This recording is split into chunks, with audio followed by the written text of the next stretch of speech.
From exploration comes knowledge, and from knowledge, freedom.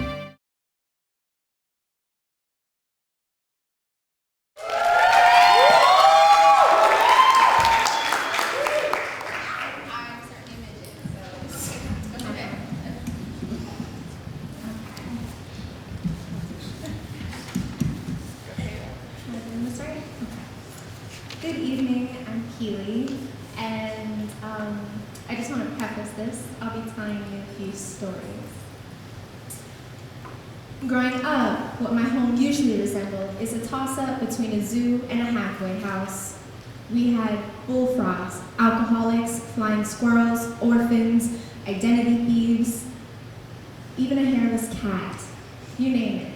And while it may seem hard to believe, at the height of her length, Penny, a 14-foot Burmese python, was not the most dangerous thing to make its way into my home. Instead, there were far more deadly and constricting things, like handguns and felony sentences. Oh, we had normal things too, like dogs and dance performances, but the point I'm trying to make, if you haven't already stumbled upon it, is that I didn't grow up quite like my white, middle-class American counterparts. This is for Vicky. Ay, Dios mío, yo quiero mucho, qué linda peladita. I remember waking up on a sunny day and seeing you watching me from the bed across the room. You had been sleeping too, because you were tired from working nights, cleaning offices in buildings that probably wouldn't let you enter if it were daytime. You asked me, si tienes hambre? And of course, I say yes.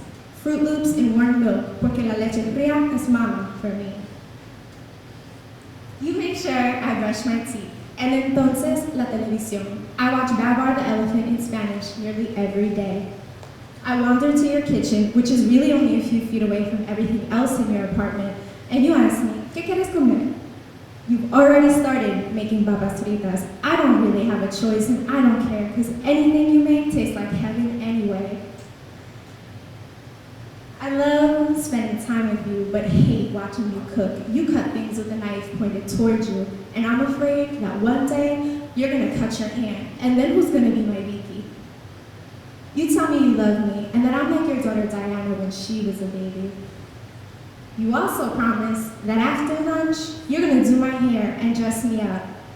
And I wipe my hands with grease, and you remind me to put the napkin in la basura. My mom can't braid hair, so I guess she pays you nearly half her paycheck, so you do mine. I have to hold my face though, because you pull so hard it hurts. Vicky, I'm never gonna go to school. I'm just gonna keep coming here every day to your one-bedroom apartment while your three kids are at school and your husband's at work. We're gonna be best friends forever till my mom comes. And Vicky, you don't have to learn to speak English real well, because Podria aprender Espanol si usted desea. This is for Maggie. I try not to breathe deep as smoke trails from you only 3 feet away in the nook of the windowsill in my apartment building's hallway. Smoking's bad for you. Rolling your eyes, you tell me you could be doing worse. But you smoke a lot. You stay at my house pretty often. Mom likes you, except for when you say conversate instead of converse, or minds instead of mine. You're 9 years older than me, but never make me feel insignificant. I like spending time with you, except for when we have to go to funerals. It really scared me when your baby brother died. He was younger than me, laying in a white suit with blue skin in a stuffy coffin. Maggie, it's only been an hour and you're smoking again? But I still follow you out there. I like our talks. Mostly, you just talk about my brother and how much you love him, because he's not like the other guys. But he is, I think, but don't say. Ever since those guys robbed him, he wears these big chains, and I know it's because he feels small inside. I wonder how if you love my brother so much, your family doesn't, because I don't understand why they would have asked him to hide those things in his room that my mother found if they loved him. And maybe I'm not as eloquent as Willy Perdomo, but when your dad was murdered and the police didn't want to investigate, so they called it a suicide, it was tragic. Part of me felt guilty, because I was happy you were moving in. In the time that you lived in our home, you taught me valuable lessons.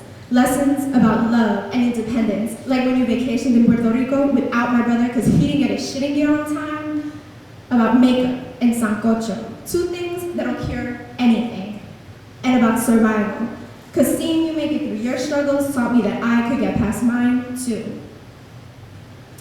And this is for Moses. Macho was Vicky's dog's name, not a quality you had.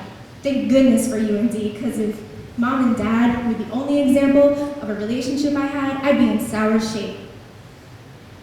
I know I didn't always show it, Mo, but I enjoyed the time we spent here.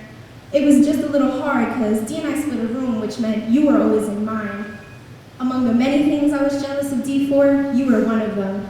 I wanted someone to be dedicated to me the way you were to her. It was 3 in the morning, and Dee wanted pollo guisado, so you got an Abigail and drove to Brooklyn to get it. Some people would say that that was horrible. Sure, it was a little too knight in shining armor for me, but I thought to myself that I'd rather have a guy that would go above and beyond for me than just say no.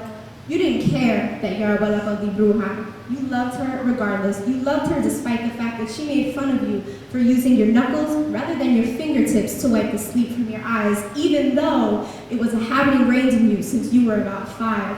When you told me that it was something you did to prevent getting infections in your eyes because the last thing your mother, dying of AIDS, needed was another infection, I wanted to cry.